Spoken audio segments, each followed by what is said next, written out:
Walter Dean Myers was one of the few authors that I did read as a teenager. I loved his work, his and Jacqueline Woodson, because they were the two authors who were speaking to young people like me.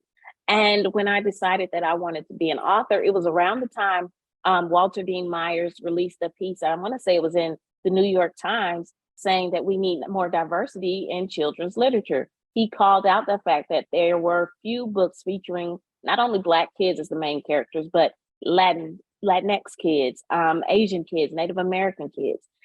He pointed it out. He called publishing to task to fix this. And in response, a group of individuals created a organization called We Need Diverse Books. And this is around the time I had just started working on the novel that later became The Hate U Give. And I was also wondering if a novel like that could even be published. And when I saw We Need Diverse Books coming together in response to this issue in publishing, it felt as if somebody had my back. And then I saw not only were they, an organization fighting for diversity in publishing, but they were fighting for diverse authors. Because there is a thing such as, not just having the diverse books, but making sure diverse authors, marginalized authors have a seat at the table. And this is something they were very vocal about and making sure that they put their support behind. And one of the ways that they did that was by creating the Walter Dean Myers Grant. At the time, I was, again, working on The Hate U Give, but I was working on a computer that was literally falling apart. I have pictures of it. It was held together by tape. The screen was coming loose. Several of the keys were missing, but I was using that last bit of a laptop to try to write this book.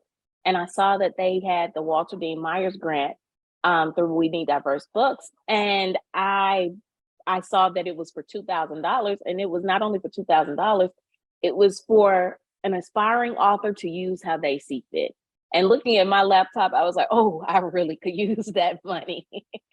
So I applied and I submitted part of what would later became The Hate U Give. It was the first time anybody would lay eyes on it besides myself. And I was terrified, and then I submitted the grant and I forgot about it. I forgot about it for months and months and months. And it wasn't until right before I got a literary agent is right when I heard back from We Need Diverse Books saying, congratulations, you're one of the inaugural winners. And I was just blown away. And I was thankful because my laptop had literally just died. So ever since then, I've been a huge supporter of We Need Diverse Books and everything that they do.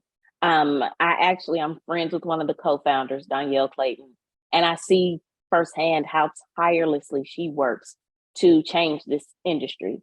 And I try to give them my support, not just financially, but through other means as well. And also making sure other authors, marginalized authors, know that they exist, because this is a huge resource. And then also making sure educators know that it exists. We Need Diverse Books does amazing work with educators and librarians in helping them get diverse books, get the funding for diverse books, helping them find diverse books via an app that they have. So the work that they do goes beyond just changing, the publishing companies themselves. It goes into changing publishing as a whole in all the different ways. And so that we can not only see diverse books, but young people can have diverse books. This author interview was produced through a partnership of the National Education Association and WETA. For more author interviews, please visit adlit.org.